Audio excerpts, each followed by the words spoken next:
जय सिया राम। मेरा अभिनंदन स्वीकार करें आप। आइए आज हम लोग कुछ रोग पे चर्चा करें। इस भौतिक शरीर में यानी स्थूल शरीर में वैसे तो अनेक रोग लगते हैं, लेकिन मुख्यतः 3 ही रोग हैं। वे हैं कफ रोग, पित्त रोग और वात रोग। ये तो स्थूल शरीर के रोग हो गए। अब जो सूक्ष्म शरीर है, जिसका अगुआ मन होता है, उसमें भी 3 ही प्रमुख रोग होते हैं। अब वे तीनों रोग कौन हैं?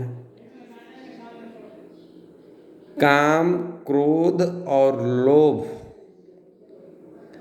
यानी स्थूल शरीर सूक्ष्म शरीर में लगने वाले ये 3 प्रमुख रोग हैं। कौन? काम, क्रोध और लोभ। अब देखिए, आपके इस स्थूल शरीर में कोई रोग लग जाता है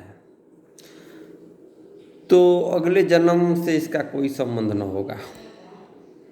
कोई ज़रूरी नहीं कि आप किसी रोग से चल बसे तो अगले जन्म में भी पकड़ेगा। लेकिन जो सूक्ष्म शरीर के साथ लग जाता है, वह अगले जन्म में भी संस्कार से युक्त हो जाता है। ऐसा मैं इसलिए कह रहा हूँ कि आप लोग देखे होइएगा कि बहुत सारे लोग जानते हैं कि खैनी खाने से दांत कमज़ोर होता है, दारू पीने से लीवर किडनी कमज़ोर होता है, लेकिन पूर्व जन्म का ही संस्कार है कि भली प्रकार जानने के बाद भी वे लोग छोड़ नहीं पाते हैं।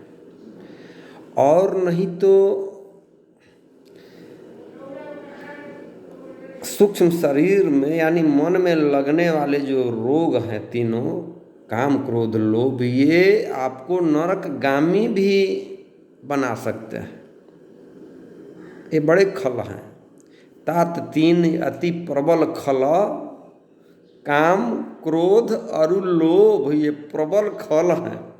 और विभीषण जी ने तो कहा है अग्रज रावण से कि काम, क्रोध, मद, लोभ सब नाथ नरक के पंथ। ये नरक के पंथ हैं, ये नरकगामी बना सकते हैं। तो विचार करिए, शरीर तो वैसे भी मरण धर्मा है, इसके साथ कोई रोग लग गया और इसी जन्म तक रह गया, कोई विशेष हानि नहीं। लेकिन जो मन आत्मा से सट के रहता है और उससे संयुक्त होकर नेक्स्ट जन्म में भी वह संस्कार से युक्त हो जाए, तो क्यों न हम ऐसा प्रयास करें कि उस मन के साथ जो रोग है उसका शमन कैसे हो, इसके प्रति हम सचेष्ट हों।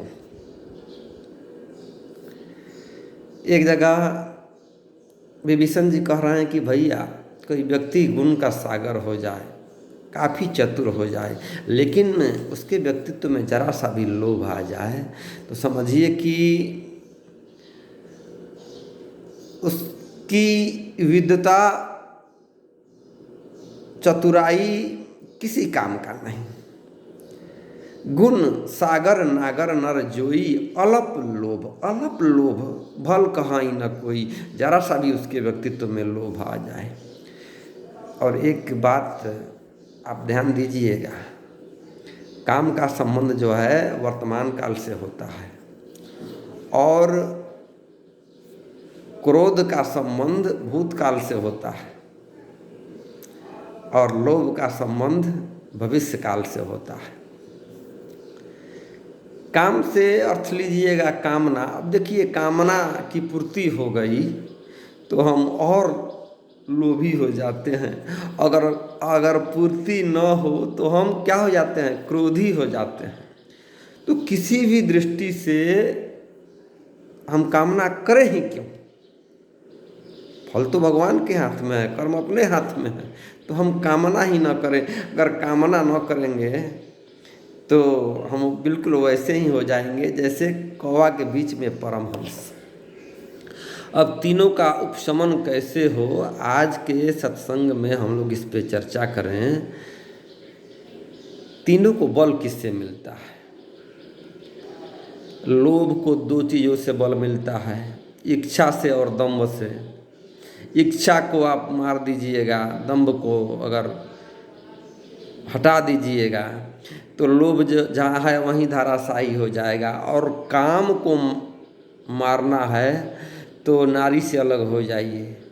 और अगर क्रोध को चाहते हैं कि आप मार दें, क्रोध से मुक्त हो जाएं, तो कभी चिल्लाइए मत, कभी गरजिए मत, धीरे बोलिए। जब आपको क्रोध आए तो धीरे धीरे धीरे धीरे बोलिए, उसको बल ही ना मिलेगा।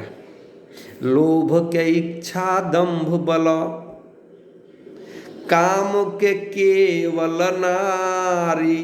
ध्यान दीजिएगा, ऐसा मैं नहीं कह रहा हूँ, तुलसीदास जी कहवा रहे हैं। किससे?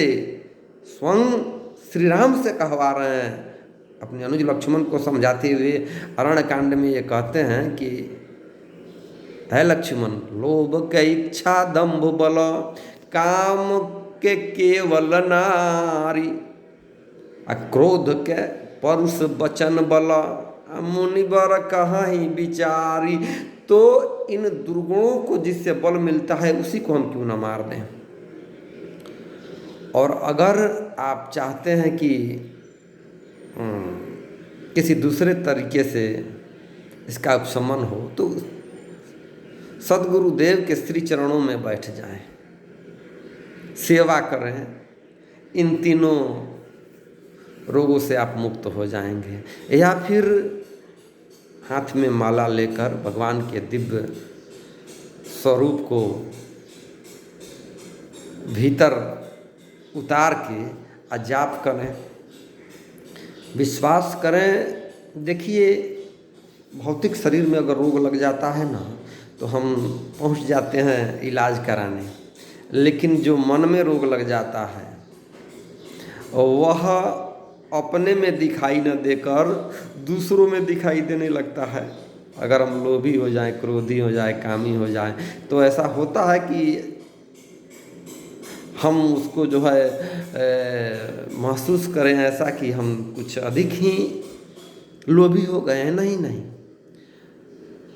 काम क्रोध एक अति गंभीर बात जो है कि काम और क्रोध ये अपार नहीं है, ये सीमित है। कोई कितना भी कामी और क्रोधी हो, वह कुछ देर के बाद काम और क्रोध से चित्त हो जाता है।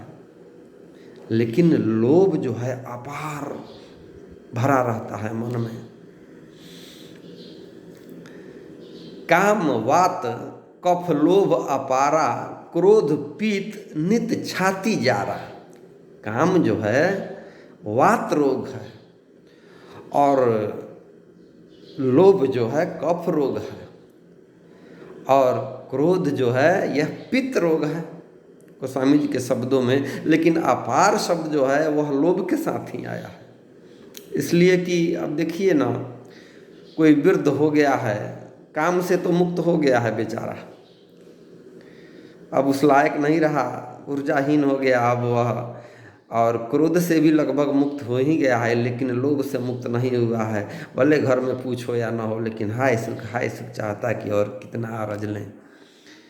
तो लोभ अपार होता है। इन तीनों रोगों से आप कैसे मुक्त हों, आप अपना पुरुषार्थ खपाइए। देखिए, आप कितना ही गुणी हो जाए, आप कितना ही विद्वान हो जाएं, लेकिन ये तीनों गुण आपके अंतर मन में सन्निहित हैं तो किसी काम की नहीं वह विद्वता। विश्वास माने अगले जन्म में भी आपको ये पीड़ित करेंगे, आपको नरक तक ठेल के ले जाएंगे। तो आज के सत्संग में इलाज इसका भी कराइए। अनेक अनेक रोग जो हैं, वात रोग, पित्त रोग, कफ रोग, इसी का तो सारे के सारे रोग विस्तार हैं। तो इसका भी इलाज हो। लेकिन जो हम प्रमुख रूप से ये तीनों मन के साथ लगे हुए रहते हैं, काम क्रोध लोभ, उसके उपशमन के प्रति आप सचेत हो जाएं आज से ही। विश्वास माने आपको लाभ न होगा तो हमसे कहिएगा, आपके भीतर का वह आनंद का स्रोत जो है फट खुल जाएगा, जैसे वर्षों का बंद पड़ा दरवाज़ा एक झटके से खुल जाए और कक्ष जो है ज्योतिर्मय हो जाए, वैसे आपके भीतर उजियाला हो जाएगा। बस इन्हीं शब्दों के साथ मैं अपनी वाणी को विराम देता हूँ। जय सिया राम।